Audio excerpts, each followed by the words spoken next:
Okay, cool. We are good to go. Well, hello everyone and welcome to our webinar today. I'm Carolyn Apostolou. I'm coming to you live from Melbourne, and my partner in crime today is Rick Schnabel, who is in lovely New South Wales. Is it sunny there, Rick? It is actually beautiful and sunny, but mind you, while we've had beautiful sun, we also had a power blackout last night. Oh. About right? midway through our evening training, and it just lost power. Everything went dark. Oh, how did you cope? What did you do?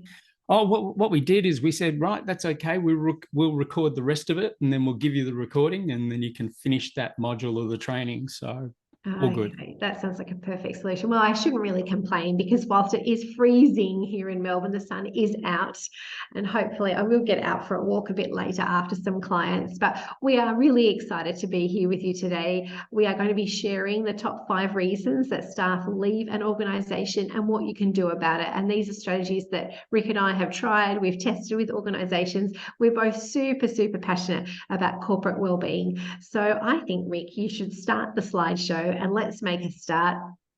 Okay. And for everybody that is joining us on the replay, we will say hello to you, and thanks for those that are joining us live today too. Okay, we're good to go. Over to you, Perfect. Carolyn. Terrific. So we're here today to talk to you about staff retention. Let's give you a bit of an overview of what we're going to be covering today. And we think that it's really, really important to address the cost of losing staff. So when an employee turns in their notice that they don't wish to stay on at the firm, what does that actually cost you as an organisation? So we're going to look at that. We're going to talk about the 5 top reasons that staff leave. Some of them won't be a surprise to you, probably be more surprised actually in the ordering and the number 1 reason. So watch out for that.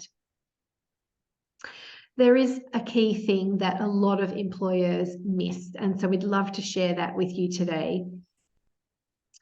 We're going to be giving you strategies and some ideas of what you can really do to turn things around at your organisation and to keep your number 1 asset, to keep your staff.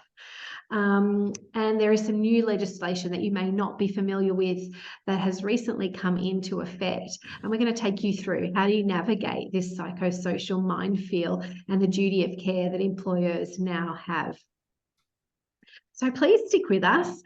We will send you a gift at the end, and Rick has very kindly going to be sending you a link to one of his books. So you must stay with us until the end to receive that. Great to have some more people joining us on live too. So let me introduce myself. I'm Carolyn Apostolou. I am based in Melbourne.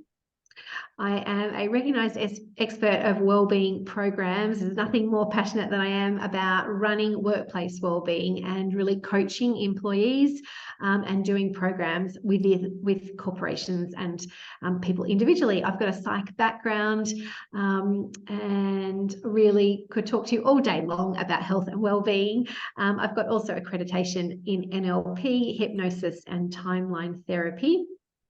But my number 1 passion, like I said before, is corporate transformations and helping really turn around and move the needle in corporate wellbeing. I've got 20 years work of experience in this field, and I'm really excited to have you here with us today. Cool. So my name is Rick Schnabel. It's an honor to be working with Carolyn, and together we have very, very similar experience. My experience comes from a coaching background. I graduated as a coach in 2002, and then I fully studied neuro-linguistic programming, or NLP, in 2004 and took that into the corporate space to help people to improve their mindset. And I became a master NLP trainer with Life Beyond Limits, which is my company. And I'm a wellbeing specialist and trainer since 2006. And I have 38,000 hours of transformational work over that particular period. I'm also a multi-best-selling author. I love writing, I love teaching, I love coaching, and I love helping people to become the best version of themselves, essentially. So that's an introduction of me. Now, what we're going to be covering is we're going to be covering a number of points, and this is one point that we really want to make valid, is what is the real cost of actually losing staff? Of course, we're going to be talking about retention and strategies to create a much more healthy environment within the staff working space. But the first thing that we've got to understand is that there is an actual cost associated with losing staff, and it might actually be more than you think. So when we look at the cost of losing staff, if a staff member, for example, is on a mid-range type or probably actually on a low range of income of about $50,000, what you'll find is that the cost to replace is actually $16,000. Now, as we're going through some of these statistics, you will always see at the bottom the sources of that data, that information. So if you want to go deeper and find out more about the context and the content that we're sharing with you, you can go to those links. So if we now go to 75,000, then the cost to replace staff is about $25,000. And then if we go to 100,000, the cost is $33,000 to replace. So that is from one source, and that is basically linked to what it costs to retrain or what it costs to lose productivity from that particular level of employee, and all the other associated costs of hiring and going through the processes of transitioning and training and all of those things.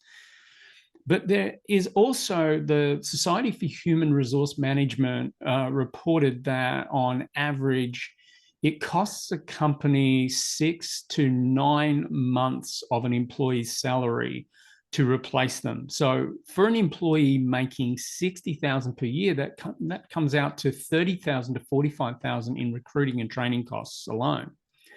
Now, research also suggested that replacement costs can be as high as 50 to 60% of overall costs, ranging anywhere from 90 to 200% of annual income. So it's one of those big reasons that we would be well advised to do everything we can to really keep our good people. It is quite critical. So I'm going to cross back to Carolyn. Thanks, Rick. It's eye-watering, isn't it? Sure is. So let me elaborate on the 5 reasons that staff do leave an organisation. And maybe you'd like to pop in the chat, those that are on live with us, what do you think is a reason, or have you got any idea what the number 1 reason would be? I'd love to sort of see your ideas. So feel free to pop that in the chat and that will come up for me. Lots of people believe that it's due to salary. They feel like they're not getting paid enough, they're not getting what they're worth, they're not being valued, and their salary is not a reflection of that. And so they decide to leave a company for a job at a different company with a better salary. So that is definitely one of the reasons, but it's not the number 1 reason. Another reason, and this often is assumed to be the main reason, that people quit because of the boss. Whenever we've asked in our webinars, people often tell us in the chat, it's the number 1 reason has got to be to do with the boss. Well, in actual fact, it's a misperception. It's definitely one of the top reasons, but not the top reason. Another reason is lack of recognition. People really want to be recognised for doing well in their organisation, for closing a new client, for meeting a budget requirement, or going above and beyond in some kind of thing that they've done to do with their workplace. And so if the organisation is not recognising that, often people say, well, they didn't care about me. They didn't recognise when I did things well, and I'm leaving because of that. Another one of the top 5 reasons is the company culture. Now, I can't tell you with more passion that the company culture means everything. When you have a thriving company culture, when you have employees that respect one another, that look out for one another, that support and encourage one another, and you've got leaders that model this and model work-life balance, you have a very, very good company culture, and you have a very low problem. In fact, limited problem in retaining staff. People will not leave an organization with a great company culture unless something drastic has happened. And so that does leave us to another reason of when people are feeling overwhelmed, when they're unsupported, a lot of people are feeling burnt out. That can be a top reason why people do leave an organization. However, this is it. Here's a graph to show us exactly the 5 reasons and in the order of their importance. So we have the boss as the 5th. We have the salary as the 4th common reason. Burnout is smack bang there in the middle. And we know in today's culture, a lot of people are feeling overwhelmed and burnt out with their work. The company culture is right up there, but it's the recognition, something that I think is so easy to change in an organization. So, what are companies complaining about? I see a lot of companies complain that when they're advertising for new staff to replace the staff that have left, they are getting inadequate applicants that are like they're scraping the bottom of the barrel, that they don't have the required skills, that they are not having any experience doing what has been advertised, that they're getting a lot of people applying for jobs that are not suited at all. And companies are complaining about that a lot. And so basically we are here to say to you and to help you, you don't want to be in this place. You don't want to be trying to be recruiting and replacing staff. Rick and I are both so passionate about helping you to look after the current staff that you have and to offer wellbeing programs that will support and nurture them, that will recognize them, and so that that will not drive them to leave your organization. Now, if we look at the one thing employees miss, this is a little piece that we believe is a real game changer. And so let me go into this with some level of depth. So this is based on the Healthy Organization Maturity Model, and it's based on 4 different levels. Now, if we look at level 1 and we look at the overall health of a company, and we call it level 1 being the very base point. Level 1 doesn't mean you're the best. In fact, level 1 means you're the worst. So at the level 1 level, what we're considering is employee safety. That tends to be our focus. So in other words, what we do is our view of employees is actually as workers. So we focus on benefits and safety, and limited focus on financial, social, or mental well-being. So there's little or no leadership support. This is our level 1 organization. When we move to a level 2 organization, our focus begins to change. So 33% of companies surveyed were at level 1. Now, notice what changes when we get to level 2. And what changes is we no longer view our workers as workers, we view our workers as people. And we focus on well-being experience. And it's the beginning of personalization efforts. In other words, we're not looking at the company as a whole. We're starting to look at individuals and individual needs. And we're starting to also add to the focus an addition of a social, financial, and mental program. Now, this is a huge opportunity.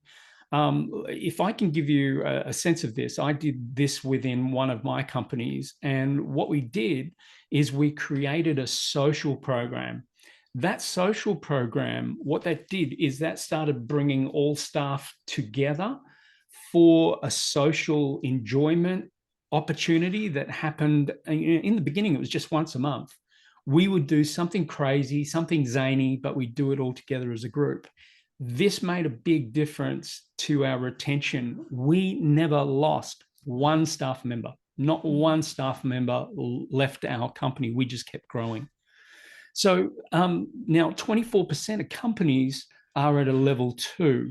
Now, if we start thinking about the next level, level 3 is now we're not looking at employee well-being, we're actually looking overall at healthy work.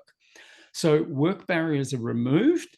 In other words, what we can now do is we can work to different guidelines, different structures, people working from home, all of that sort of stuff that happened during, of course, COVID, and recognition of performance as teams and individuals, and opportunities for collaboration and growth, and focus on equity and accessibility. So the accessibility is being able at the lowest level, if we look at organizations as a hierarchy, at the lowest level, being able to access the top levels. And so we have a complete collaborative work environment. But when we get to level 4, so there's 28% of companies surveyed were at this level. At the level 4, we now consider not just healthy work, we're actually looking at healthy organization. So this is taking a very, very much a holistic view of well-being. It's very strategic, where we embed the actual well-being elements within the culture. So we focus on work, workers, and the organization, that great triad of those 3 elements that create a real collaborative environment that help and work together with ease. So at this particular level, there are not many organizations that get to this particular level. Only 15% of organizations surveyed were at this level. Now, most of the needs, most of the reasons that companies come to Carolyn and I is because they want to bring their organization up to a level 4 type organization. And this becomes really quite key because it creates great stickability. It creates great retention of staff. And let me show you why you would want to get to a level 4 organization if we look at the benefits. The benefits are that you are 11 times more likely to have low levels of absenteeism. And absenteeism is a huge problem in many organizations, particularly when you start looking at the accounting on this. There was a study that was done about 4 years ago, where they looked at the problems or the cost. This was in America alone. And they worked out that absenteeism and distraction was costing America $640 billion a year. So collectively, it's a high cost. Now, the other reasons are that you are 220% more likely to meet your financial targets as well. And on top of that, you are twice as likely to be in great places to work as well. And finally, you're 540% more effective at recruiting top people. Now, by the way, excuse me, I've got my cleaners in the next office. I don't know whether you can hear the humming of the vacuum cleaner going.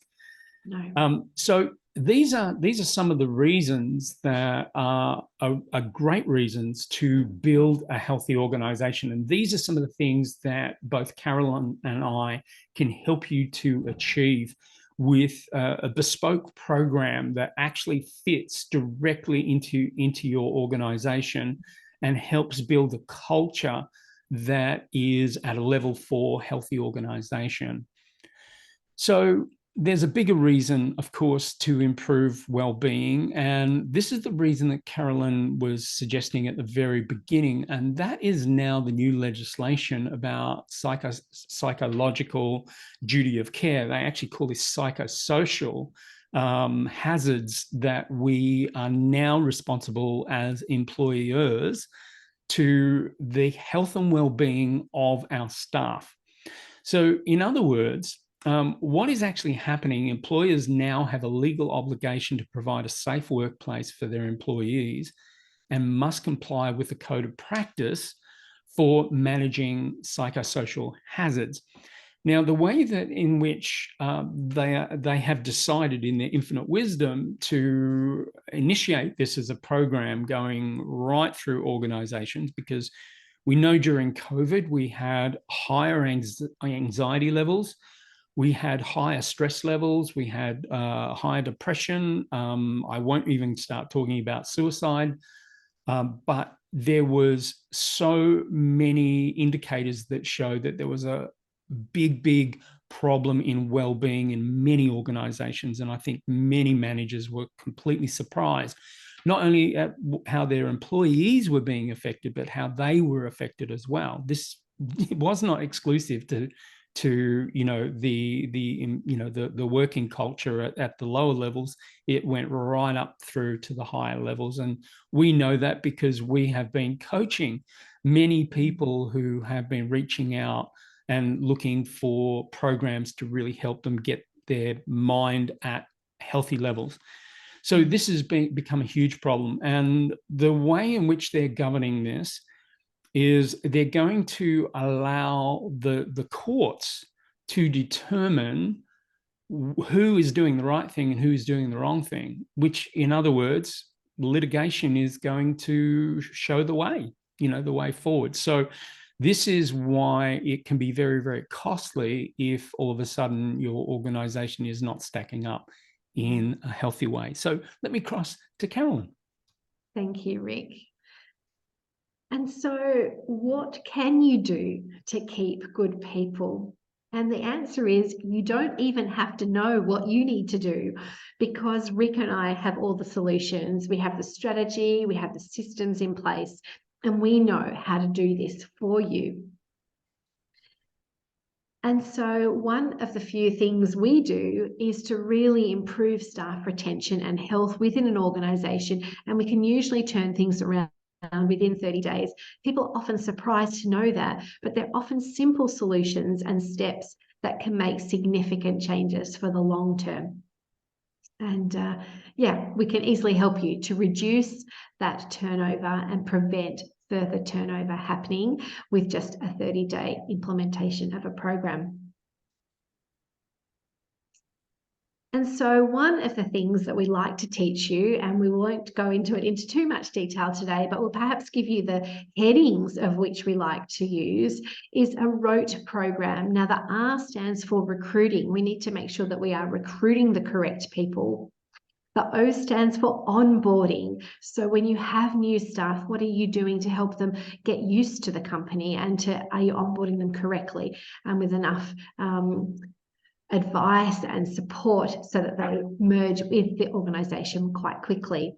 The T stands for training. As employees, we need to be offering ongoing training and have opportunities to further our knowledge in certain areas and our skills. And so organisations need to be looking at ongoing training for their staff. And the E stands for engaging. We want anything that is being presented to staff to be engaging and not dry and boring, and certainly not sort of self-paced learning that they may feel overwhelmed by and never actually complete.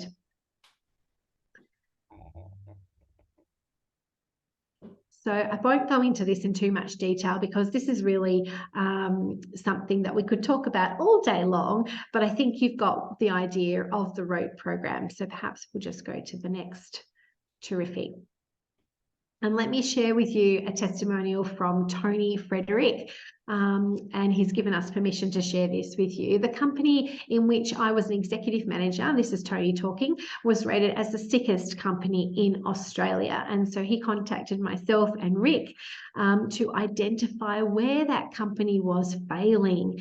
And together we designed a coaching and a training program to really improve the health of the classified sales division within Tony's company.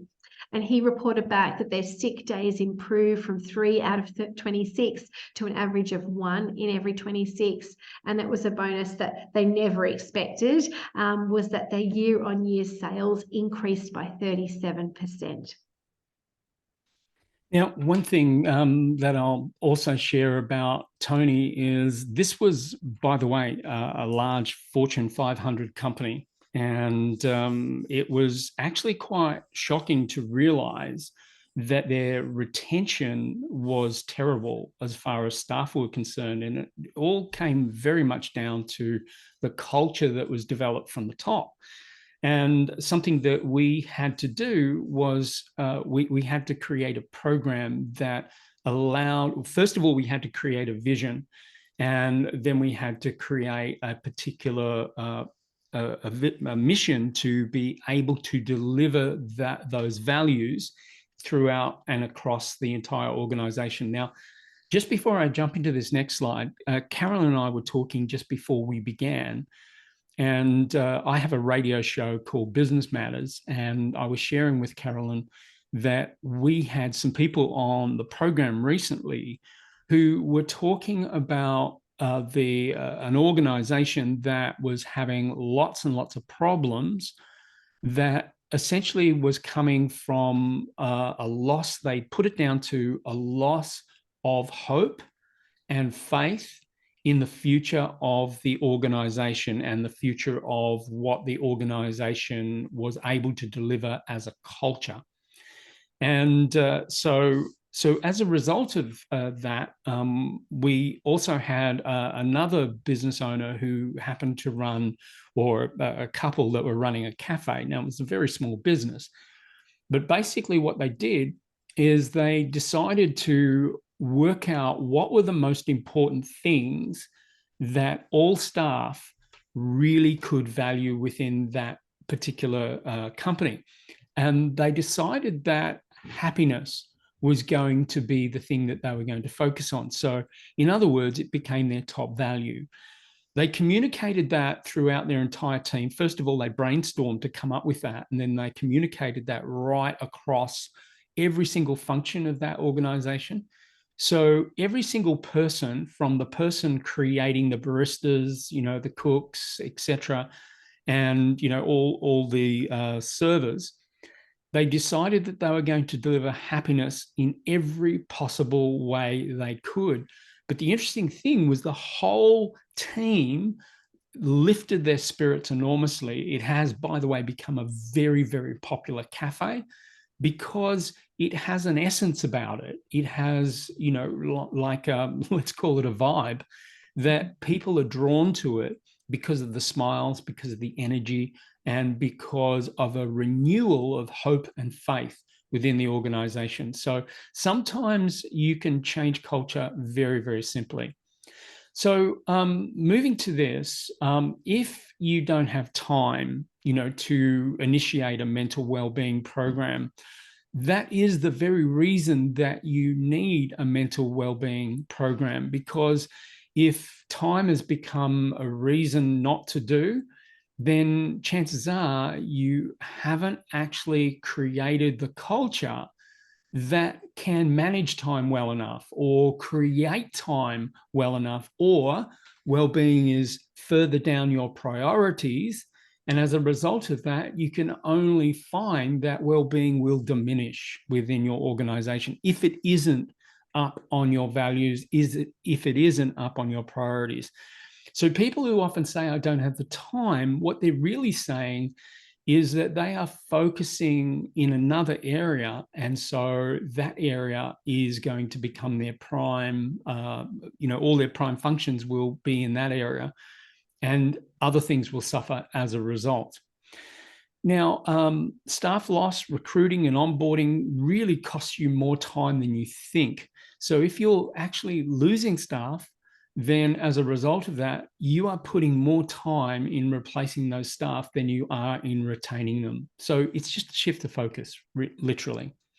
Now, if you don't have the budget, again, that's the very reason that you need to boost well-being and so your productivity. One thing that I mentioned earlier with the actual cafe, it's, we're talking about a micro element of what we're sharing here because it was a very small business. But they were talking about how wonderful things had, escalated to the degree that it all was hitting on the bottom line. their profitability improved so much because they had focused very much on well-being, and it can make a huge, huge difference to your organization. So with skill shortages, the health and well-being of your staff is more costly than ever before. So, let us help you to navigate your way through the complexity of corporate well-being and psychosocial hazards. And it's a really, really simple thing to do. So if you want to just even have a chat with us, there's no obligation. We're not going to charge you by the hour to have a conversation. This is what we love doing. Mm-hmm. And it's very easy to have a conversation with us and just simply say, hey, here are some of the challenges we're facing. By the way, they're all confidential conversations, of course. And we will come back to you with a plan. And it will cost you nothing for us to come to you with that plan. And as a result of that, it's up to you. If you like our plan, then we initiate the plan. It's really, really that simple. And all you have to do in order to do that is just book a time for us to help you. So this is all you need to do. If you want to, you can just put your phone up against the little QR code, and that's going to get you straight into Caroline's diary. Or you can use the other QR code and you'll get straight into my diary. So it doesn't really matter whether you connect with Carolyn or you connect with myself. You'll get the same result. And these are the links if you would like to use the links instead. So basically what that does is that puts you straight in our diary, and we'll make a time to jump on a Zoom call with you. And the Zoom calls typically are going to take anywhere from 30 minutes to an hour. Sometimes we have to have a fairly lengthy conversation to find out as much as we can to be able to come back to you with a plan. So what we will do after that particular initial meeting, we will then, Caroline and I will sit down and we will start to formulate a plan. We will put that plan in writing. We will put everything that we will be offering in that plan. So nothing, goes to the imagination. So you'll know exactly what we're suggesting. And then it's completely up to you. We will provide an option A and an option B, and you can then make a decision on those. And equally, a decision is not to go ahead. And it really is no skin off anyone's nose. And it's just really an hour of your time, or up to an hour of your time just to have a bit of a chat. So that's how you do it with us. And so this is your surprise gift. As I mentioned, I've written quite a number of books over the years. And this is the gift that I'd like to give you. And this is to help you to improve your time. Time seems to be the biggest barrier to people's success. And this is a book that I wrote called 5 by 5 to Thrive. Quite simply, it's just by initiating 5 minutes in your day in order to improve your productivity massively. This is a system that I have been using for many, many years. It's a well-proven system, and it will save you time. You've got to read it though, and of course you've got to implement it as a system. But it only takes you it takes you a little bit more than 5 minutes to read the book. But 5 minutes can make a massive difference to your day, and it just works. It's a beautiful, beautiful system. So that's my gift to you. So Carolyn and I would like to thank you for taking the time to spend time watching this and learning from us today. And hopefully it encourages you to, to jump in and jump into the program. So, on behalf of both of us, I'd love to thank you for joining us. Of course, Carolyn is Inspired to Nurture, is her business, and my business is Life Beyond Limits. This has been a co-production, and we've decided to put our minds together to utilize some of Carolyn's great systems and some of our great systems and bring them together for your benefit. Terrific. Well, yeah, like Rick said, thank you so much for those that have been on live with us today. Thank you for those that are watching the replay that we will send out to you. We hope that you've got a lot of value. We're more than happy to stay on. If anybody's got any questions, feel free to pop them in the chat, or you can unmute yourself. We're more than happy to do that. We may stop the recording now and see if anybody has got anything else that they'd like to ask us about.